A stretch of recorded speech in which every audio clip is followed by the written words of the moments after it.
Yn llyfr y Pregethwr, penod 7 adnod 14, mae'n dweud fel hyn. Felly mwynhewch fywyd pan mae pethau'n mynd yn dda, ond pan mae popeth yn mynd o'i le, cofiwch hyn. Duw sydd tu ôl i'r naill a'r llall. Felly all neb wybod yn iawn beth fydd yn digwydd yn y dyfodol. Neu mewn geiriau eraill, mae'n atgoffa ni dydy fod bywyd yn digwydd mewn tymhorau. Mae yna dymor i bethau. Dyna ni'n bod yn gweddio dros lawr i bore yma, wrth bod ti bod yna un tymor yn dod i ben a tymor arall yn dechrau. A dyma yw profiadau ni gyd yn dyfa, bod yna dymhorau yn bywyd ni yn bersonol.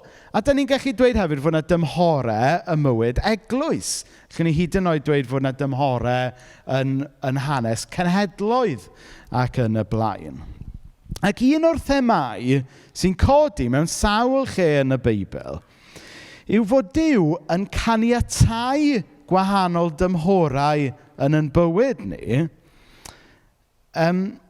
mwyn dysgu rhywbeth i ni amdano yn hunain ac amdano fe ei hun.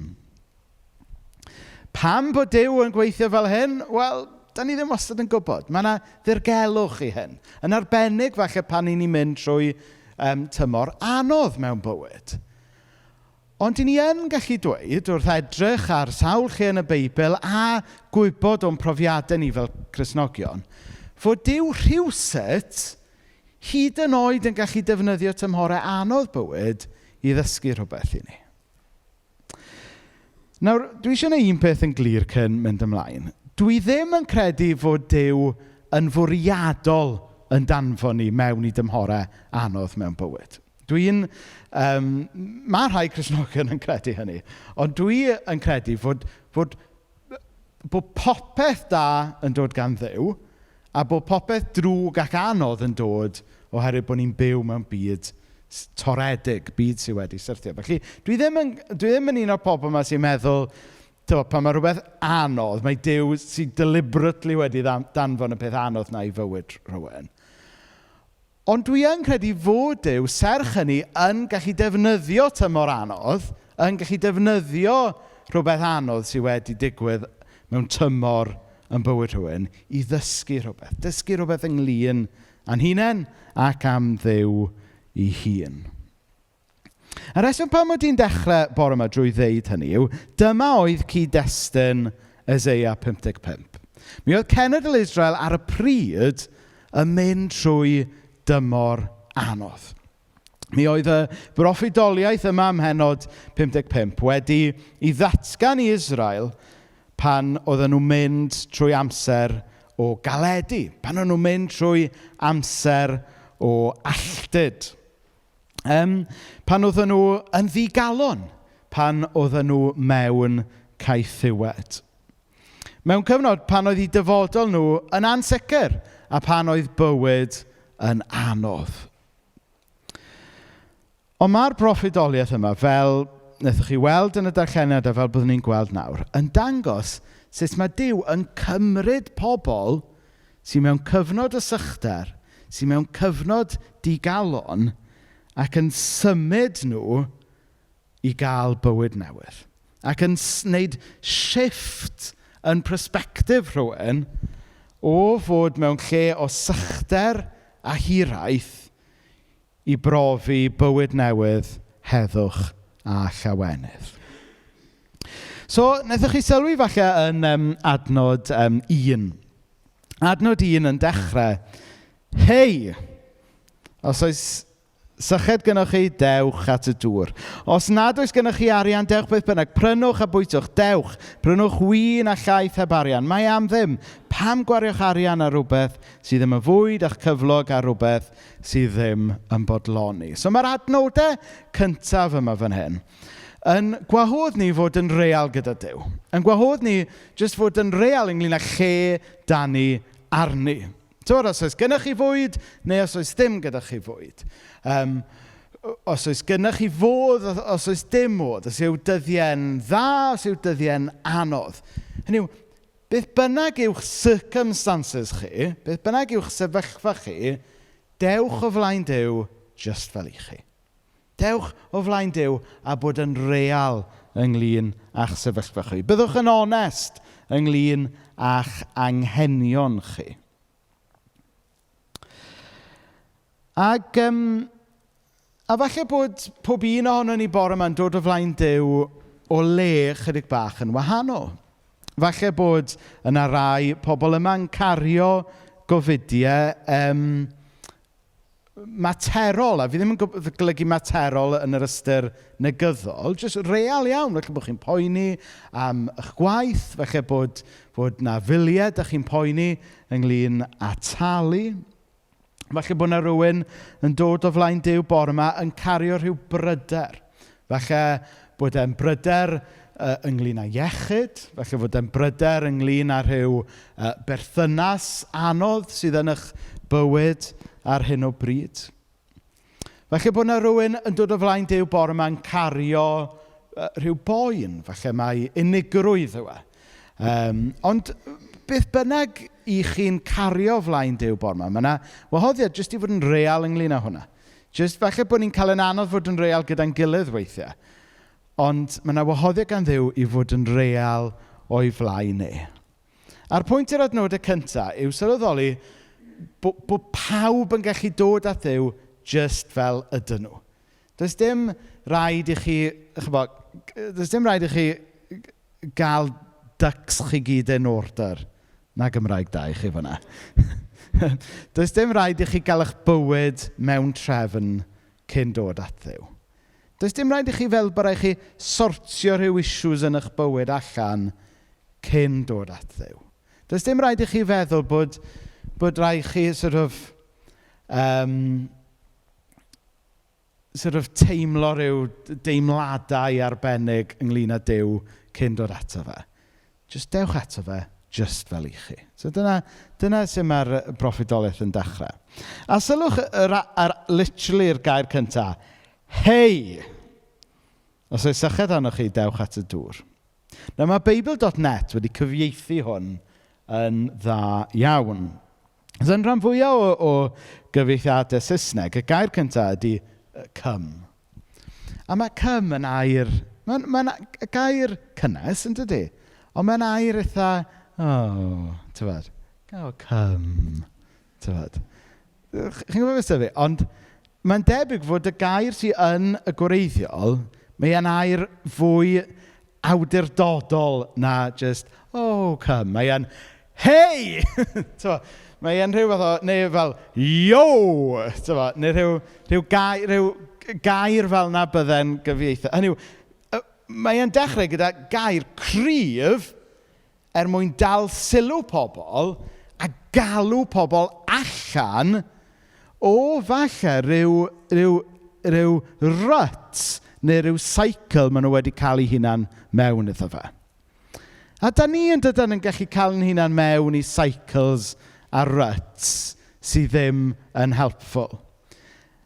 A weithiau, chybod, mae yna le a mae'r Beibl gan gynnwys Eseia mewn sawl lle yn rhoi gwahoddiad tyner i bobl droi at Dduw. Ond weithiau, dwi'n siŵr amdano chi, mae'n wir amdano i, weithiau ddim gwahoddiad tyner. Dwi angen, hei!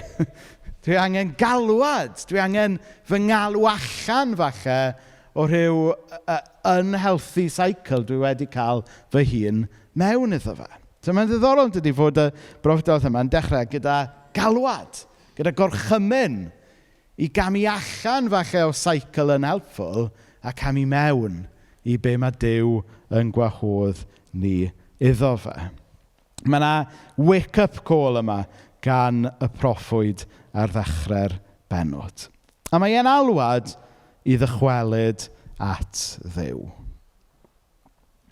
Nawr fel mae rhan fwy ohonoch chi'n gwybod, a dwi'n mynd i drio peidio codi hwn yn rhy aml fel application mewn pregethau, ond dros y flwyddyn diwethaf, dwi wedi bod yn sâl. Dwi wedi cael cyfnod o fod yn sâl, a dwi wedi cael tymor sabathol, a dwi wedi cael cyfle i feddwl trwyddo rhai pethau ynglyn â fy nghymeriad i, ffordd dwi'n byw fy mywyd ac yn y blaen. Ac un o'r pethau dwi wedi bod yn meddwl amdano fwy nag erioed. O'n i wastad yn credu yno fe, ond mae'r flwyddyn diwethaf wedi gorfodi fi feddwl mwy amdano fe, yw yn bod ni yn gorff meddwl ac enaid. A bod Duw eisiau dod â iachad cyflawn i ni ar bob lefel. A bod angen i ni adresio'r gwahanol agweddau o'r person mwyn i ni fyw bywyd cyflawn fel disgyblion Iesu. So, mae bwyta'n iach yn bwysig. Still working on it. Mae'n mynd i weld y doctor yn bwysig pan mae angen wneud hynny. Mae cael gwahanol fath o help i wahanol bethau yn bwysig i ni fel Cristnogion, fel unrhyw un arall. Ceisio byw bywyd heddychlon mewn patrwm o saboth yn bwysig i'r meddwl ac i'r enaid. Wrth gwrs, mae fe'n challenging wneud hynny, dydy, pan ni'n byw mewn byd mor brysur sy'n trio gwasgu pob eiliad allan ohono ni. Ond mae'r pethau yma i gyd yn bwysig. A dwi wedi bod yn pwyso mewn i'r holl bethau yna dros y blwyddyn diwethaf. Ond eto, un peth dwi just constantly'n dod nôl iddo fe, ac un peth allwn ni fel Cristnogion ddim dianc ohono fe, yw mae pennaf angen ni, bod yr holl bethau eraill yn bwysig, pennaf angen ni yw sylweddoli pwy ydyn ni o flaen Duw. Hwnna sy'n cloi a dod â popeth arall at ei gilydd. Mae'r salmydd yn deud yn dydy, ymlonyddwch a gwybyddwch mai my fi sydd Dduw. Hynny yw, ydw i'n mynd i paraphrasio hwn? Rhyw fath o, shut up. Tyfod, roi popeth arall i lawr. Pethau sy'n werthfawr falle. Pethau sy'n dda yn ei lle. Ond y peth pwysica ydy ymlonyddu a gwybod pwy ydyn ni o flaen Duw. Wrth adnabod Duw yn well, da ni'n gallu dod i adnabod yn hunain yn well. Ac un o'r problemau i falle, a un o'r problemau da ni'n gweld mewn cymdeithas heddiw, bod lot o bobl yn cael hwnna ffordd wrong round. So maen nhw'n investo gymaint amser yn dod i adnabod nhw i hunain, a ddim yn rhoi amser wedyn i ddod i adnabod Duw. Ond wrth i ni ddod i adnabod yr un sydd wedi'n creu ni, da ni wedyn yn gallu datgloi pwy ydyn ni, a pwy ydyn ni i fod. Mae Duw wedi'n creu ni i fod mewn perthynas gyda fe. Ac yn y broffwydoliaeth yma, Eseia 55, mae yna sôn fod Duw yn gwneud cyfamod gyda pobl. Mae'n atgoffa ni fod e'n Dduw sydd wedi wneud cyfamod gyda ni, fod e'n ffyddlon, bod e eisiau perthynas gyda ni. A mae'n atgoffa Israel yn y broffwydoliaeth yma bod e wedi wneud cyfamod gyda nhw. A felly bod Duw yn dweud wrth rywun bore yma, am y tro cyntaf, neu falle o'r newydd, bod e'n wneud cyfamod gyda chi. Wel, beth yw cyfamod? Mae hwnna'n air mawr. Wel, dyw e ddim cweit, sa eisiau dweud mai contract yw e, achos mae hwnna'n swnio'n yn oer, dydy. Does neb eisiau contract gyda Duw. So dwi'n meddwl bod perthynas yn ffordd gwell o roed e. Ond mae'n berthynas sy'n dod i ni allan o gariad a gras a cymeriad Duw. Adnod 3 ymlaen yn dweud, gwrandwch arna i a dewch yma. Os gwnewch chi wrando, cewch fyw. Mae e'n berthynas sy'n rhoi bywyd i ni. Byddai'n gwneud ymrwymiad efo chi fydd yn para byth. So mae e'n berthynas lle mae yna commitment yna a mae e'n para byth. A mae'r syniad yma o rhywbeth sy'n para byth yn werthfawr yn dydy.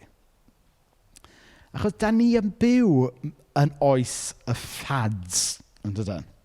A dwi yn sucker am ffads fwy nag unrhyw un arall, tyfod. Pa'n chwerthin ar ben fi ar ôl, tyfod. Tyfod, I love a fad, tyfod.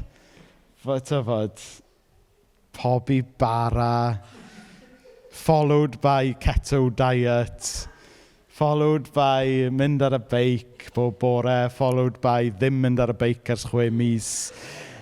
Dwi'n mynd o un ffad i'r llall. Ond joking aside, mae'n wir, dydy. Un o'r tueddiadau ni yn y byd modern ydy chesio y ffad diweddara. A fi ddim yn dweud, mae gyda ni bethau gwerthfawr i ddysgu oddi wrth rhai ohonyn nhw. Ond nid ffad ydy be mae Duw yn cynnig i ni. Mae e'n cynnig rhywbeth wholesome sydd yn para byth. Mae e'n cynnig perthynas sy'n ddim yn delio gyda pethau ar y tu allan, ond mae e'n iachau ni ar y tu mewn. A mae eisiau ni fel Cristnogion wylio bod ni ddim yn trin yn ffydd weithiau fel ffad. Bod ni'n all out am un tymor, a wedyn mae rhywbeth arall yn mynd yn sylw yn y tymor nesaf. Mae hwn yn neges dwi angen clywed gymaint a unrhyw un arall. Does dim raid i ni fynd yn stressed out yn trio adnabod ni yn hunain, neu dod i adnabod yn true self fel petai, neu ffeindio'r life hack diweddara. Wrth dod i adnabod Duw yn well, ddwn ni adnabod yn hunain yn well.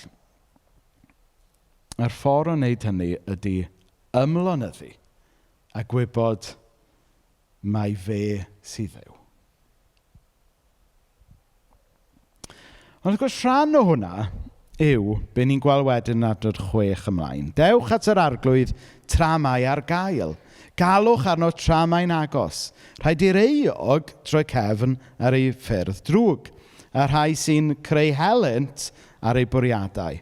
Troi nôl at yr arglwydd, iddo ddangos trigaredd, troi at ein Duw ni, achos mae e mor barod i faddau. So rhan o'r ildio i Dduw ydy be mae'r Beibl yn galw yn edifarhau, edifarhad, repentance.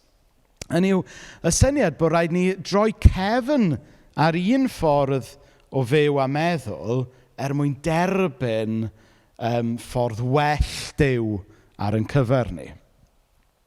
Nawr mae rhai pobl, a da ni gyd i ryw raddau, yn neud y camgymeriad o feddwl mae'r unig beth ydy edifarhau, repentance, ydy stopio gwneud rhai pethau chi'n meddwl sy'n ddrwg. So, stopio meddwi, stopio smocio, a dau peth yna yn syniad da, by the way. Ond mae edifeirwch yn rhywbeth mwy dwfn a profound na hynny. Dydy edifeirwch ddim just yn rhyw fath o behavioural change ar yr wyneb. Mae gwir edifeirwch ynglyn a newid yn orientation. O fod yn cael yn rheoli gan y byd i gael yn rheoli gan grym y nefoedd. Mae'r esboniwr Beiblaidd Tom Wright yn disgrifio edifeirwch repentance fel to rethink your thinking. Hynny yw, i ni reorientio sut da ni'n deall a gweld popeth amdano ni yn hunan, popeth ynglyn â'r byd, ac felly yn perthynas ni efo Duw. I roi ffordd arall, mae e'n golygu stopio gweld pethau a byw o bersbectif y byd, a gweld pethau a byw pethau o bersbectif y nefoedd.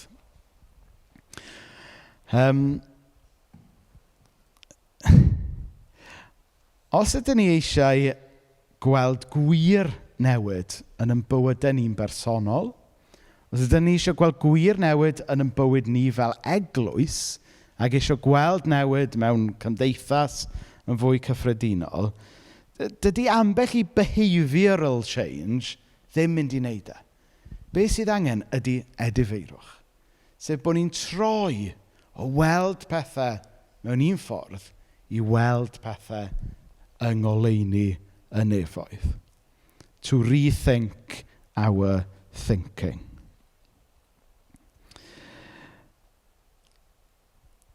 Achos, dwi wedi bod yn Gristion ers o leia chwarter canrif nawr. Sy'n teimlo'n amser hir. Ond dwi'n gwybod bod yna rhai pobl yma wedi bod yn dilyn Iesu ers lot hirach na hynny.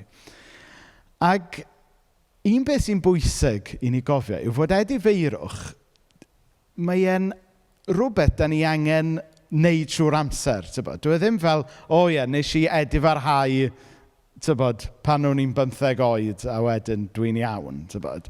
Hynny yw, mewn termau tragwyddol, dwi yn iawn, achos mae Iesu Grist wedi marw, ond mae rhaid ni, mae fe'n frwydr barhaus yn dydy, i tiwnio allan y byd a tiwnio mewn i wavelength y nefoedd. Ac felly i fi, dros y flwyddyn diwetha, rhan o y taith personol dwi wedi bod trwyddo yn gwella ac yn reorienteitio fy hun yn bersonol a gobeithio yn ngwaith, ydy edifarhau. Fi ddim yn golygu hwnna bod na rhyw bechod specific yn fy mywyd sydd wedi wneud fi'n sal. Dwi ddim yn un o pobl sy'n credu hwnna.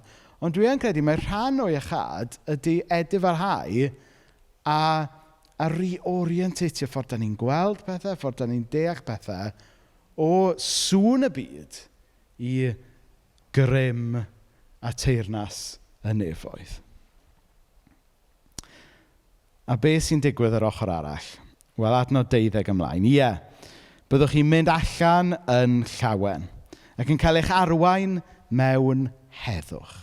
Bydd y mynyddoedd a'r bryniau'n bloeddio canu o'ch blaen, a'r coed i gyd yn curo dwylo. Bydd coed pinwydd yn tyfu yn lle draen a chwyni myrtwydd yn lle mieru. Bydden nhw'n sefyll yn o'i atgoffa pobl yr arglwydd fel arwydd parhaol, fydd ddim yn cael ei dynnu i lawr. So mae Eseia 55 yn gorffen gyda Duw yn dweutho Israel bod e wedi cynllunio dyfodol iddyn nhw sydd â llawenydd a heddwch. A mae'n ddiddorol bod hwn yn cael ei cyhoeddi fel gwirionedd iddyn nhw pan dyw i immediate circumstances nhw ddim yn teimlo fel bod nhw mewn llawenydd a heddwch. Neu o'n nhw'n clywed y gair yma pan oedden nhw dal yn gaeth, oedd bethau dal yn anodd, ond mae'n alwad proffwydol iddyn nhw fyw fel tasen nhw a'i llygad a'i calon wedi cael ei troi at y llawenydd a'r heddwch. A dyma mae ffydd yn gwneud i ni, ynde?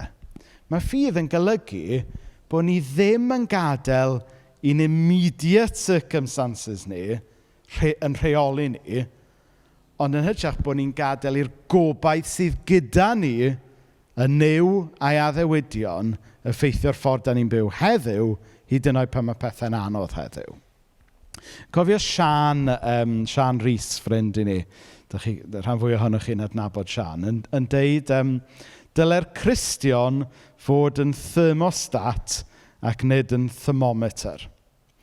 Hynny yw, mae'n hawdd i ni fel Cristnogion weithio bod yn thermometers, bod ni jyst yn cymryd reading o'r tymheredd y byd o'n cwmpas ni.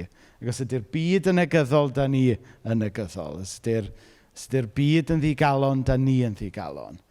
Ond fel Cristnogion, da ni'n cael yn galw i fod yn thermostats, i osod y tymheredd yn seiliedig ar y gobaith sydd gyda ni yn yr addewidion mae Duw yn rhoi.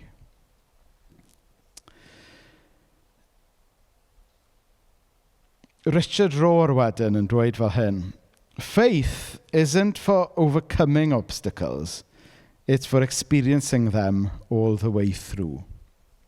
Dwi'n bod hwnna'n gair pwerus ynglyn â fatha sut mae byw y bywyd newydd pan mae pethau falle yn anodd, pan mae pethau yn heriol.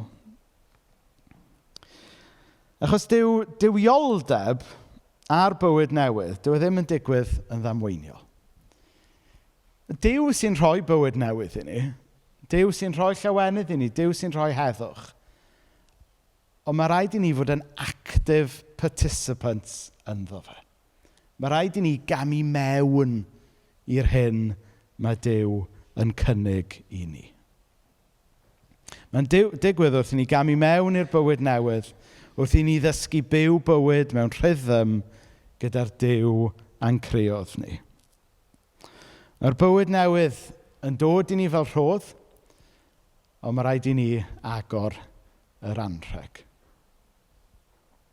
Gewn ni blygu pen mewn gweddi cyn bod ni'n troi at Swper yr Arglwydd. Wel, o Dduw Dad, da ni yn ymwybodol yn bod ni gyd o Dduw Dad yn profi tymhorau gwahanol mewn bywyd. Ac o Dduw Dad, mewn tymhorau sydd yn fwy heriol na'i gilydd. Gwarchod ni rhag gadael i anobaith yn gwrchfygu ni. Gwarchod ni rhag gadael i negyddiaeth yn nodweddu ni. Helpa ni i fod yn edifeiriol ac i newid y ffordd rydyn ni'n meddwl. I fod yn onest gyda ti lle ydyn ni. A helpa ni hyd yn oed yng nghanol blinder y byd yma i fyw gyda'n calon a'n llyged wedi troi at y nefoedd. O Dduw Dad, i ni'n diolch bod ti gyda ni ar lwybr ffydd. Hyd yn oed pan mae'r llwybr yma yna yn lwybr o ddagre, o Dduw Dad. O Dduw Dad, ti yn cerdded gyda ni drwy ddyffryn tywyll di, ond hefyd ti yw awdur yn llawenydd ni. Felly o Dduw Dad, i ni'n diolch i ti am y bywyd newydd, a i ni'n diolch i ti am y bywyd newydd sydd yn fywyd i ni pan mae'r byd yn trio rhoi stori wahanol i ni. Amen.